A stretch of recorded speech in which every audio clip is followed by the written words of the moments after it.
Hello दोस्तों, आप सभी का हमारे यूट्यूब जीएस का तूफान में आप सभी साथियों का स्वागत है। तो आइए आज हम क्लास को स्टार्ट करते हैं। आज हम लोग भारत की राष्ट्रीय आय के बारे में पढ़ेंगे। इकोनॉमिक्स से संबंधित ये आपकी आज की क्लास रहेगी, जिसका टॉपिक रहेगा भारत की राष्ट्रीय आय। जहाँ भी आप देखते होंगे इकोनॉमिक्स से क्वेश्चन रहते हैं, तो ऐसी क्लास से आपको क्वेश्चन मिल जाते हैं। मिश्रित अर्थव्यवस्था किसे कहते हैं, भारतीय अर्थव्यवस्था कैसी है, इनमें क्या क्या कंडीशन हैं, ऐसी चीज़ें, प्रच्छन्न बेरोजगारी किसे कहते हैं।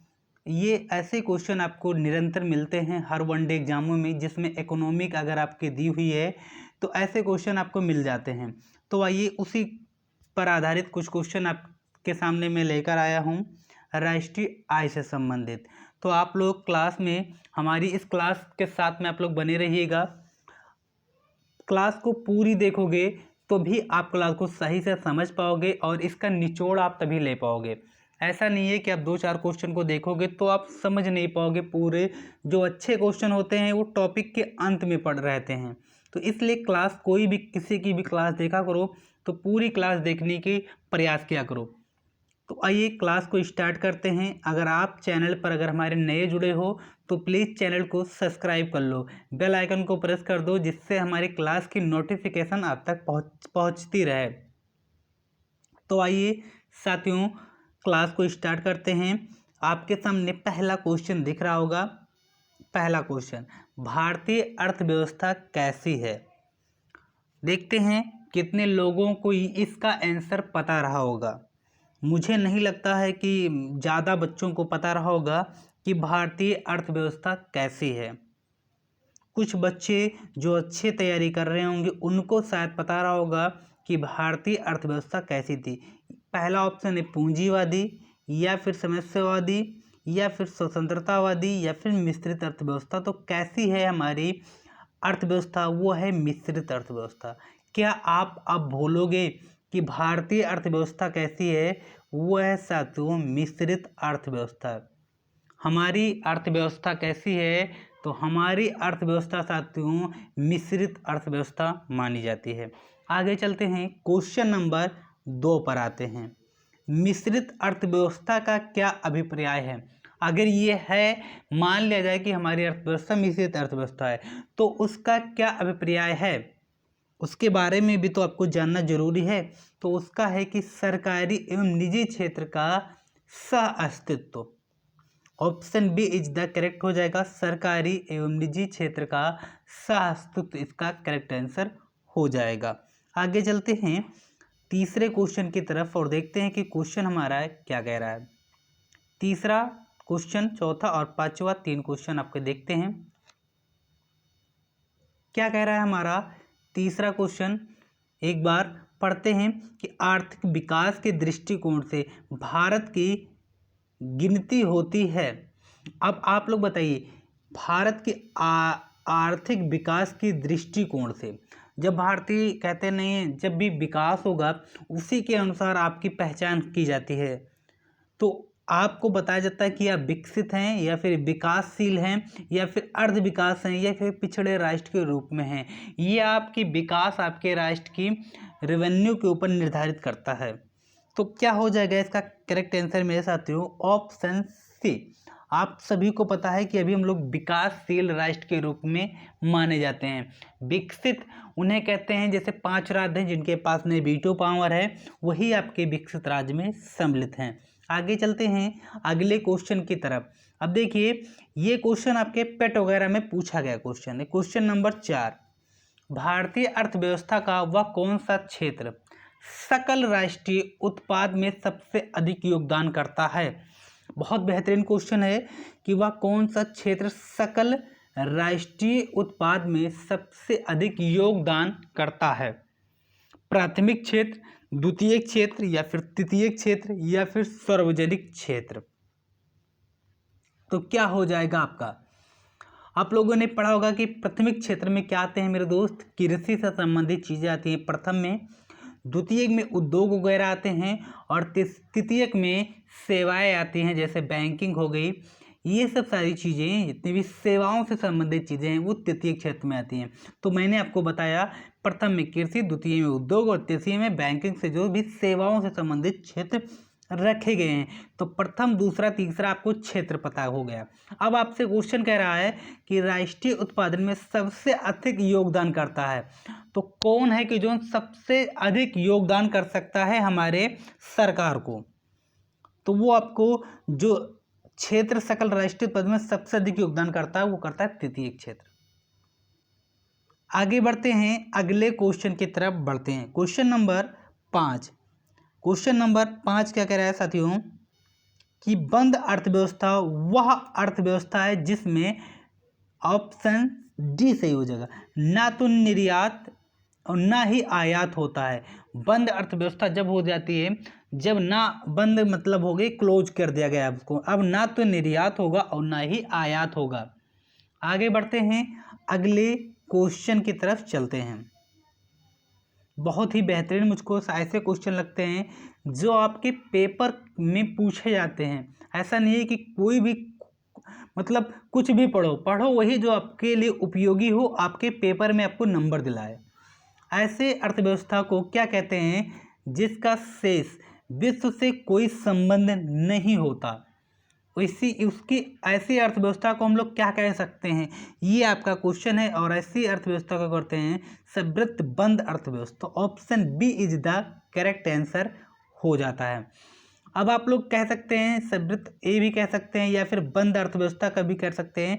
ऐसे कहते हैं कि ऐसी अर्थव्यवस्था को क्या कहते हैं जिसका शेष विश्व से कोई संबंध नहीं रखता। जब आप बंद अर्थव्यवस्था का मतलब क्या होता है कि आप अपनी कंट्री के अंदर ही व्यापार कर रहे हैं।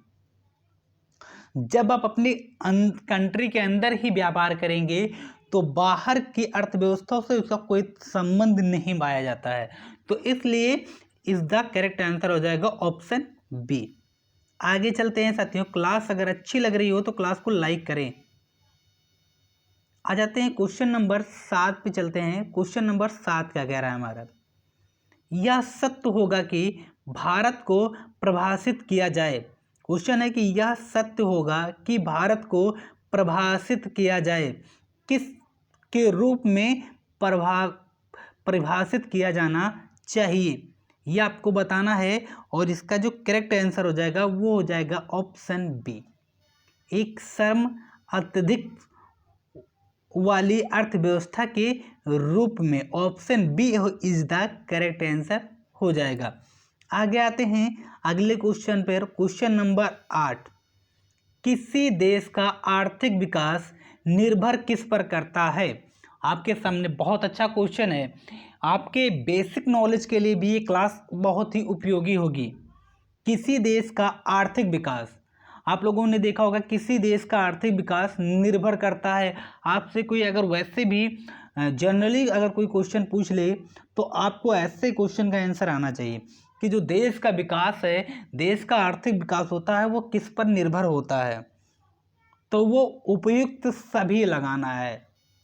देखिए, प्राकृतिक संसाधन, अभी मान लिया जाए कि आपके पास में आपने सबसे ज़्यादा फसल वगैरह बो दी, लेकिन अगर बारिश नहीं होती है तो फसल वगैरह सही से नहीं हो पाते हैं, तो वो भी तो हमारे आर्थिक विकास में सहयोग करते हैं। तो ये भी सही हो जाएगा। पूंजी निर्माण, पूंजी नहीं होगा तो कोई चीज़ नहीं होगा, और बाजार का आकार, ये सभी चीज़ मिलकर हमारे आर्थिक विकास को महत्व देते हैं। आगे चलते हैं, वैश्वीकरण का क्या अर्थ है? 9वें नंबर क्वेश्चन आपको दिख रहे होंगे, वैश्वीकरण का क्या अर्थ है?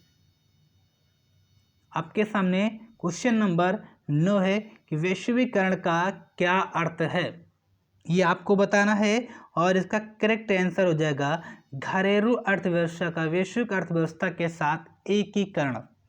आगे बढ़ते हैं, अगले क्वेश्चन की तरफ चलते हैं। क्वेश्चन नंबर 10 वही है कि इसमें वैश्वीकरण की प्रक्रिया से अभिप्राय क्या है? क्वेश्चन 2 कॉपी है, थोड़ी सी केवल इसमें प्रक्रिया से अभिप्राय पूछा है, वहाँ उसका केवल अर्थ पूछा था 9वें नंबर पर। तो इसका करेक्ट आंसर हो जाएगा आपका अंतर्राष्ट्रीय व्यापार में बाधाओं को समाप्त करना। अगर आपके पास में अंतर्राष्ट्रीय व्यापार में बाधाएं आ रही है तो वो इस अभिप्राय के द्वारा समाप्त कर दिया जाएगा। आगे चलते हैं अगले क्वेश्चन की तरफ। क्वेश्चन क्या कह रहा है? क्वेश्चन नंबर 11 क्या कह रहा है आपका कि भारतीय अर्थव्यवस्था के वैश्वीकरण का क्या अर्थ है। भारतीय अर्थव्यवस्था के बारे में ये बात कर रहा है और उसमें भारतीय जो वैश्वीकरण का है उसका क्या महत्व है यही बताना है। तो दूसरे देशों के साथ में आर्थिक संबंधों पर लगे प्रतिबंधों का यथार्थ संभव कम से कम करना। आगे चलें, क्वेश्चन नंबर 12 पे चलते हैं साथियों। ऐसे क्वेश्चन आप लोग जरूर पढ़ो और आपके पेपर के लिए ऐसे क्वेश्चन निश्चित उपयोगी साबित होने वाले हैं। आते हैं साथियों क्वेश्चन नंबर 12 पर, देखते हैं कि क्वेश्चन नंबर 12 क्या कह रहा है। भारत में कुल श्रम शक्ति का लगभग कितना भाग कृषि में लगा हुआ है।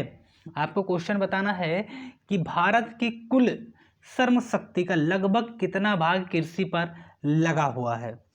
तो आपका आंसर क्या हो जाएगा? 54%।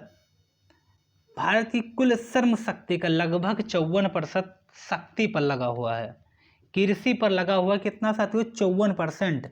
आगे आ जाते हैं, भारत में अधिकतर बेरोजगारी है। अब देखिए तकनीकी है या फिर चक्रीय है या फिर घर्षणात्मक है या फिर संरचनात्मक है। तो क्या है कि भारत में अधिकतर बेरोजगारी है, क्वेश्चन है।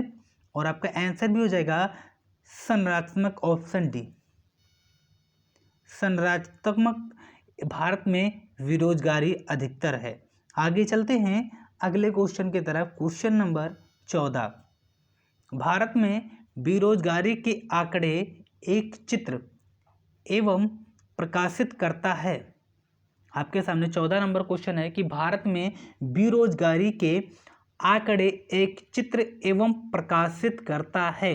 तो इसका आपका आंसर क्या हो जाएगा? क्वेश्चन नंबर 14 का हो जाएगा ऑप्शन सी, NSSO।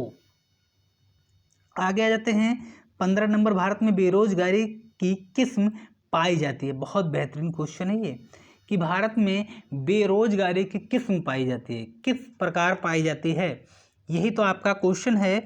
और इसका आंसर आपको बताना है ऑप्शन डी। ठीक है, आगे चलते हैं ऑप्शन डी पर, इसको टिक करके आगे बढ़ते हैं। आ जाते हैं क्वेश्चन नंबर 16, 17 और 18। देखिए अब इसमें बहुत बेहतरीन क्वेश्चन आना। प्रच्छन्न बेरोजगारी का अर्थ क्या है? कृषि में बेरोजगारी का स्वरूप देखने का मिलना है। ऐसे क्वेश्चन आपको बहुत बार पेपरों में मिलते हैं।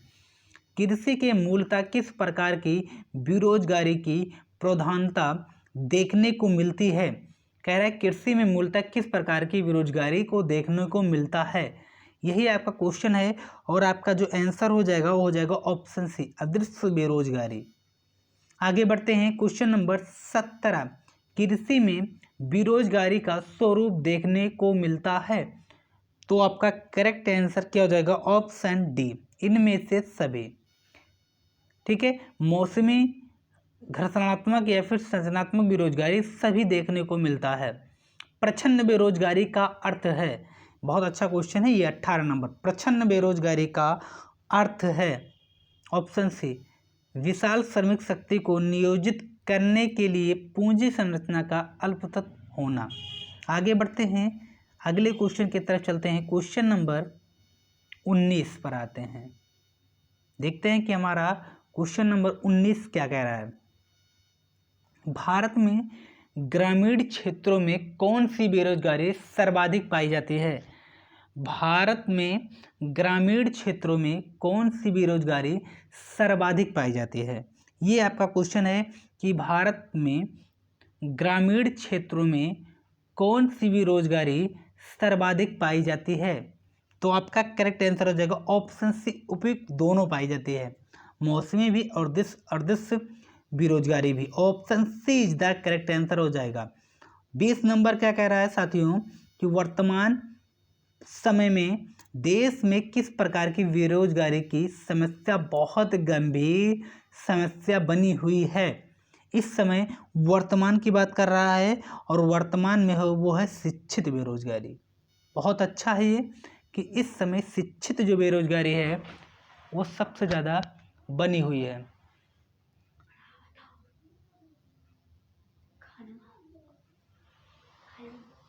आगे चलते हैं, अगले क्वेश्चन की तरफ बढ़ते हैं।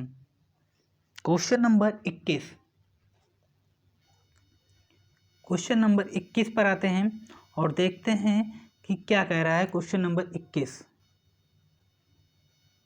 भारत में छुपी हुई बेरोजगारी, प्रच्छन्न बेरोजगारी मुख्य रूप से संबंधित है। करेक्ट आंसर बताना है, हो जाएगा ए और बी, कृषि से भी है, ग्रामीण से भी है। आगे बढ़े, क्वेश्चन नंबर आते हैं 22 पर मेरे साथियों और देखते हैं क्या कह रहा है 22, 23 और 24। संरचनात्मक बेरोजगारी का कारण क्या है? इसका कारण बताना है। जो संरचनात्मक बेरोजगारी का कारण क्या होता है, वो होता है कि आपका ऑप्शन जो दिख रहा है, इसको अगर आप टेक करोगे तो इसके ऑप्शन के जरिए से हो जाएगा ऑप्शन सी, अपर्याप्त उत्पादन क्षमता।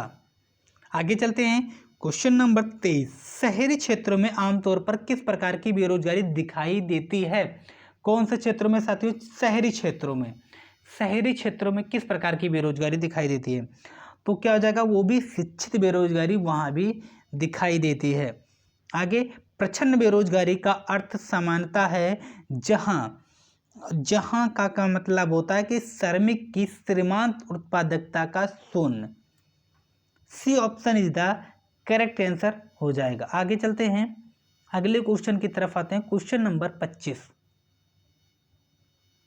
जिस प्रकार के बेरोजगारी में स्नातक तथा स्नातक स्कोरतम डिग्री वाले युवा नौकरी प्राप्त नहीं कर पाते हैं, अब ये तो समस्या बहुत बड़ी हो चुकी है, वो भी क्या कहलाती है? शिक्षित बेरोजगारी कहलाती है। Option C is the correct answer हो जाएगा। आगे चलते हैं अगले क्वेश्चन की तरफ। क्वेश्चन नंबर 26, बेरोजगारी तब होती है जब लोगों को वर्ष के कुछ महीनों के दौरान रोजगार नहीं मिल पाता है। बेरोजगारी तब होती है, यहाँ आपको आगे फिलअप करना है। बेरोजगारी तब होती है जब लोगों को वर्ष के कुछ महीनों के दौरान रोजगार नहीं मिल पाता है। तो यहाँ पहले आपके क्या भरना रहेगा? आपको भरना रहेगा मौसमी बेरोजगारी तब होती है जब लोगों को वर्ष के कुछ महीनों के दौरान रोजगार नहीं मिल पाता है। 27 नंबर पर आते हैं और देखते हैं कि क्वेश्चन क्या कहता है। प्रच्छन्न बेरोजगारी को और किस नाम से जाना जाता है? बहुत बेहतरीन क्वेश्चन है और बहुत ही शानदार क्वेश्चन है कि जो प्रच्छन्न बेरोजगारी है, इसे और किस नाम से जाना जाता है? तो आपका करेक्ट आंसर हो जाएगा ऑप्शन ए, अल्प रोजगार। प्रच्छन्न जो बेरोजगारी है, इसका एक और नाम है जिसे हम लोग कहते हैं अल्प रोजगार। क्या है? अल्प रोजगार। आगे चलते हैं, अगले क्वेश्चन की तरफ बढ़ते हैं। क्वेश्चन नंबर 28 पर चलते हैं और देखते हैं कि क्वेश्चन क्या कह रहा है।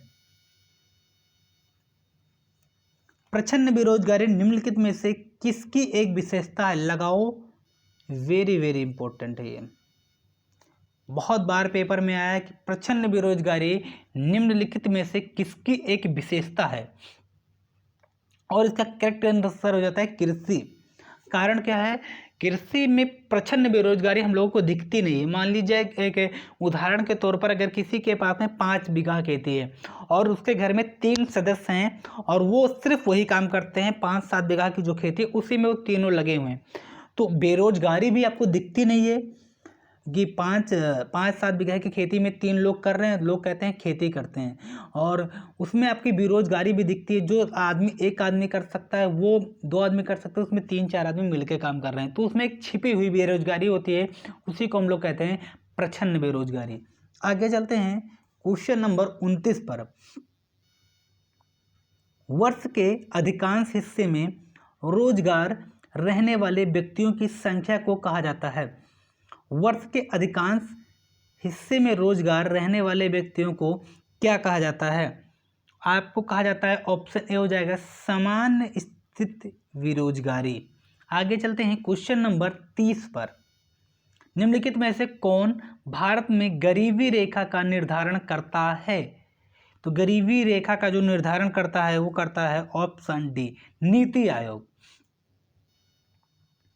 न कि राज्यसभा और लोकसभा, केंद्रीय मंडल, नीति आयोग के द्वारा गरीबी रेखा का निर्धारण किया जाता है। इस क्लास में आपको 50 क्वेश्चन कराएंगे, जिसमें आपके 30 क्वेश्चन हो गए हैं, 20 क्वेश्चन और बचे हैं। तो प्लीज़ क्लास को लाइक कर दीजिए, शेयर कर दीजिए ग्रुप वगैरह दोस्तों में। और अगर आप हमारे चैनल पर नए जुड़े हैं तो चैनल को सब्सक्राइब कर लें और बेल आइकन को प्रेस करना ना भूलें। आगे चलते हैं 31 नंबर क्वेश्चन की तरफ। 31 नंबर क्या कह रहा है? अल्प विकसित देशों में गरीबी का मुख्य कारण क्या है? कह रहा है कि अल्प विकसित देशों में गरीबी का मुख्य कारण क्या हो सकता है? तो उसका आय में असमानता ही उसकी अल्प विकसित में सम्मिलित होती। आय की असमानता मतलब कभी बहुत ज़्यादा होता है, कभी बहुत नीचे हो जाता है। ये आय वहाँ की निम्नोत भी रह सकती है। तो ऐसे में बहुत सारी समस्याएं आपके लिए होती हैं। तो वही समस्याएं आपको निश्चित तौर पर बहुत पीछे कर देती हैं, जब ऐसी समस्याएं होती हैं कि जिस पे आय की कोई समस्या घटती बढ़ती रहती है। ऐसी समस्याएं आपको ज़्यादा नुकसान करती हैं। आगे चलते हैं अगले क्वेश्चन की तरफ साथियों। क्वेश्चन नंबर 31 पर चलते हैं और देखते हैं कि क्वेश्चन नंबर 31 क्या कह रहा है। 32 पे चलते हैं साथियों। 31 तो था, भारत में निर्धारता के स्तर पर आकलन किया जाता है। तो ये आपको बताना है। आप सोचिए कि आपको क्या ऐसे क्वेश्चन करने की आपकी जो नॉलेज है, क्या आप उससे कर पाते हो या फिर नहीं कर पाते हो। ऐसे क्वेश्चन जब आते हैं सामने, तो ऐसे क्वेश्चन जब आपके सामने आते हैं तो आप नहीं कर पाते हो। कारण क्या होता है कि आप लगातार कोशिश नहीं करते हो, पढ़ते नहीं हो लगातार। देखते क्या होता है। 32 नंबर आप क्या होगा? ऑप्शन सी, परिवार के उपभोग व्यय के आधार पर। 33 नंबर पर आते हैं, मुख्यतः गरीबी उन्मूलन हेतु निम्नलिखित में से किस प्रधानमंत्री ने मूल रूप से 20 सूत्री कार्यक्रम प्रारंभ किया था? तो आपका करेक्ट आंसर हो जाएगा ऑप्शन डी, इंदिरा गांधी ने एक कार्य किया था। आगे चलते हैं 34 नंबर पर और देखते हैं साथियों 34 नंबर, 35 और 36 नंबर का क्वेश्चन क्या कहता है। किस राज्य को अत्यधिक कुपोषण के कारण भारत का इथोपिया कहा जाता है? किस राज्य को अत्यधिक कुपोषण के कारण भारत का इथोपिया कहा जाता है? बहुत बेहतरीन क्वेश्चन है ये आपका 34 नंबर, और इसका करेक्ट आंसर हो जाएगा मध्य प्रदेश। अत्यधिक कुपोषण के कारण भारत का इससे इथोपिया कहा जाता है। आगे आते हैं 35 नंबर पर, निम्नलिखित में से वह कौन सा एक सूचकांक भारत में गरीबी की तीव्रता की माप के लिए सबसे उपयुक्त है? अगर गरीबी की माप करना है तो उसके लिए कौन सा सबसे उपयुक्त चीज मानी जाती है? आपके सामने 4 ऑप्शन है और उन चारों ऑप्शनों के लिए आपको एक ऑप्शन चूज करना है। तो क्या हो जाएगा? बहुआयामी गरीब सूचकांक। देखते होंगे ये आती है आपके सामने, बहुआयामी गरीब सूचकांक। 36 नंबर आते हैं क्वेश्चन पर और देखते हैं कि क्वेश्चन क्या कहता है। निम्नलिखित में से वह कौन सा कार्यक्रम ग्रामीण भारत में गरीबी दूर करने हेतु था? गरीबी दूर करने के लिए इसमें कौन सी ऐप या फिर जो कार्यक्रम है वो चलाया गया था? यही आपको इस क्वेश्चन के माध्यम से बताना है और इसका करेक्ट आंसर हो जाएगा ऑप्शन डी, इनमें से सभी। आगे चलते हैं अगले क्वेश्चन की तरफ। क्वेश्चन नंबर 37 ये आप कर पाओगे। 38 पर आते हैं। क्वेश्चन नंबर ये फिर वही है, बहुआयामी निर्धारता सूचकांक में सम्मिलित होता है। तो इसमें क्या सम्मिलित होता है? 38 नंबर में क्या सम्मिलित होता है? क्वेश्चन कह रहा है बहुआयामी निर्धारता सूचकांक में। अब बहुआयामी आप लोगों ने देखा होगा कि अभी थोड़ी देर पहले आप लोगों ने पढ़ा था कि गरीबी को आकलन करने के लिए ये किया जाता है। तो इसमें आपको क्या चीज़ें देखनी पड़ती है, यही आपसे पूछता है। ऑप्शन डी, जीवन स्तर देखना जरूरी होता है और यही आपका सही हो जाएगा। लेकिन यहाँ सी नहीं होगा, सी आपका यहाँ सही होगा। 38 में क्या क्या सही हो सकता है? स्वास्थ्य तो देखना बहुत ज़्यादा जरूरी है, शिक्षा भी तो देखोगे तभी तो आकलन कर पाओगे, और जीवन स्तर मतलब 1 2 3 सभी सही माने जाएंगे इसमें। क्योंकि अगर किसी की गरीबी को अगर आपको आकलन देखना है तो उसके स्वास्थ्य को देखोगे, उसकी शिक्षा को समझोगे और उसके जीवन स्तर को समझोगे, तभी आप ये चीज़ों आकलन कर पाओगे। आगे चलते हैं, क्वेश्चन नंबर 39 पर बढ़ते हैं। भारत में निर्धारता अनुपात घट रहा है क्योंकि, क्या हो जाएगा इसका करेक्ट आंसर? क्वेश्चन नंबर 39 का option C is the correct answer हो जाएगा। आगे बढ़ते हैं, क्वेश्चन नंबर 40, ये वही है, आपको इसमें खुद के दम पर आपको इस क्वेश्चन को करना है, ठीक है। आते हैं 41 और 42 देखते हैं कि वर्ल्ड डेवलपमेंट रिपोर्ट्स किसका वार्षिक प्रकाशन है? तो ये आपको आती है, तो इसका करेक्ट आंसर आपका होना चाहिए ऑप्शन ए IVRD, मानव विकास सूचकांक ID। ये तो आपके समझ लो कि पेपर का फेवरेट क्वेश्चन है। मानव विकास सूचकांक HDI हर बार आता है, निश्चित आता है, और इसमें ये चीज़ें पूछी जाती है कि भारत की रैंक कितनी है और फर्स्ट पर क्या है, इसके किसने बनाया था, ये आपका क्वेश्चन है इसमें। और इस क्वेश्चन को आप जरूर से जरूर याद करोगे, UNDP लगा दो, वेरी वेरी इंपॉर्टेंट इस क्वेश्चन पर, ठीक है। आगे चलते हैं और बेहतरीन क्वेश्चन को पढ़ते हैं। क्वेश्चन नंबर 43 आ गया है। क्या कह रहा है कि मानव विकास की अवधारणा निम्नलिखित में से किसके द्वारा दी गई है? तो मानव विकास की अवधारणा निम्नलिखित में से किसके द्वारा दी गई है? तो आपका जो करेक्ट आंसर हो जाएगा वो हो जाएगा ऑप्शन बी, महमूद उल हक। मानव विकास की अवधारणा निम्नलिखित में से किसके द्वारा दी गई है? तो महमूद उल हक के द्वारा ये दी गई है। आगे चलते हैं, क्वेश्चन नंबर 44 पर आते हैं। निम्नलिखित में से सूचकांकों में से वह कौन सा मानव विकास सूचकांक HDI की गणना में सम्मिलित नहीं किया जाता है? क्या कह रहा है कि मानव विकास जो सूचकांक है HDI, मैंने कहा था ये बहुत इंपॉर्टेंट रिपोर्ट होती है और इसमें गणना में सम्मिलित नहीं किया जाता है। तो क्या हो जाएगा इसका आपका करेक्ट आंसर? क्वेश्चन नंबर 44 का वो हो जाएगा सामाजिक असमानता। इसमें जीवन प्रत्याशा, प्रति व्यक्ति आय और शिक्षा को आकलित किया जाता है, लेकिन सामाजिक असमानता को इसमें नहीं देखा जाता है। 45 पर आते हैं, निम्नलिखित में से वह कौन सा मानव विकास सूचकांक का हिस्सा नहीं है? तो इसमें एक ऑप्शन ये हो गया, और अगला फिर इसी से रिलेटेड क्वेश्चन उसने पूछा है, इसमें हो जाएगा सकल नाम निवेश दर। ऑप्शन बी इसमें भी करेक्ट आंसर हो जाएगा। आगे चलते हैं, क्वेश्चन नंबर 46, 47 और 48 देखते हैं। क्या कहता है कि मानव विकास सूचकांक HDI का आधार क्या है? बहुत बेहतरीन क्वेश्चन है और ऐसे क्वेश्चन जरूर आते हैं आपके पेपरों में, इसलिए इस पर भी लगा लो वेरी इंपॉर्टेंट करके 46 नंबर, कि ये किसके आधार पर बनाई जाती आती है।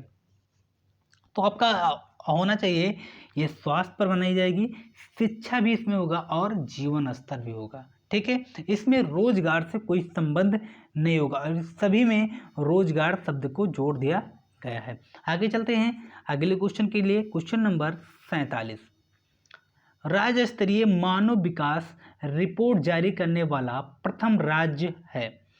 बहुत बढ़िया क्वेश्चन है, मानव विकास रिपोर्ट, बेहतरीन क्वेश्चनों में से एक क्वेश्चन ये भी है, और ये जारी करने वाला प्रथम राज्य, सीधा क्वेश्चन पूछेगा और निश्चित आप गलत करोगे। क्या हो जाएगा? Madhya Pradesh. Option C is the correct answer हो जाएगा। मानव विकास रिपोर्ट जारी करने वाला प्रथम राज्य बना था मध्य प्रदेश। क्या बना था साथियों? मध्य प्रदेश। आगे देखिए 48 नंबर क्या कह रहा है क्वेश्चन हमारा, क्वेश्चन नंबर 48 और 49 और 50, ये तीन क्वेश्चन आपके सामने हैं और इसी तीन क्वेश्चन को हम करते हैं। पहले आते हैं 48 नंबर पर, संयुक्त राष्ट्र विकास कार्यक्रम UNDP की मानव विकास रिपोर्ट की तर्ज पर भारत की पहली मानव विकास रिपोर्ट कब जारी किया गया था? आप लोगों ने देखा अभी क्वेश्चन में ऊपर ही आपको क्वेश्चन दिख रहा है, पहला राज्य बना था मध्य प्रदेश। अब यहाँ पूछ रहा है ये किस डेट को लागू किया गया था? तो आपका करेक्ट आंसर हो जाएगा ऑप्शन सी। ऑप्शन सी का मतलब हो जाएगा अप्रैल 2002 से मानव विकास सूचकांक की रिपोर्ट कब से जारी की गई थी? तो 2002 से ये जारी की गई थी। आगे बढ़ते हैं, और भारत का वो कौन सा राज्य था? वो था मध्य प्रदेश। 49 नंबर क्वेश्चन क्या कह रहा है, ये आपको बताना है कि यूएनडीपी की मानव विकास रिपोर्ट में भारत को किस श्रेणी में रखा गया है? ये आपको बताना है वो कौन सी श्रेणी है जिसमें भारत को रखा गया है, मध्य मानव विकास श्रेणी। तो ये रही आपकी क्लास 50वां क्वेश्चन, आपको सही से दिख नहीं रहा है। तो ये आज आपकी क्लास बहुत बेहतरीन और बहुत ही उपयोगी आपके पेपर के लिए, अगर इकोनॉमिक्स से अगर जुड़ा है तो इससे क्वेश्चन आएंगे इस क्लास के माध्यम से। निश्चित इस क्लास को ध्यान से पढ़ना, सारे क्वेश्चनों को एक बार जिस पे इम्पोर्टेंट लगा है उसको ज़्यादा ध्यान से कोशिश करना है कि क्वेश्चन याद रहें। उम्मीद है कि अगर आप एमसीक्यू पढ़ते हैं तो निश्चित आप क्वेश्चन को सही करके आते हैं, क्योंकि अगर आपके कंपटीशन वाले बच्चे अगर एक बार अगर वो क्वेश्चन आपके नज़रों से गुजरा है तो आप निश्चित क्वेश्चन के जरिए अगर ऑप्शन को वहाँ पाओगे तो निश्चित सही करके आओगे। तो इसीलिए इसका फ़ायदा होता है जब आपके सामने क्वेश्चन और ऑप्शन सही दिखते हैं तब। तो क्लास कैसी लग रही है ये आपको कमेंट बॉक्स में बताना है साथियों। 50 क्वेश्चन मैंने 30 मिनट के इर्द गिर्द आपके 50 क्वेश्चन करा दिए और एक बेहतरीन जानकारी आपके लिए प्रोवाइड करा दी। तो क्लास कैसी लगी कमेंट बॉक्स में बताया करो, और अगर आप हमारे चैनल पर नए जुड़े हैं तो प्लीज़ चैनल को सब्सक्राइब कर लो, बेल आइकन को प्रेस कर दो और क्लास को ज़्यादा से ज़्यादा शेयर करो ग्रुप वगैरह में। हम आपको फिर मिलेंगे अगले टॉपिक के साथ में, अगली महत्वपूर्ण क्वेश्चनों के साथ में। फिर हम आपको अगली क्लास में मिलते हैं, तब तक अपनी पढ़ाई को स्ट्रॉन्ग और मजबूत कीजिएगा।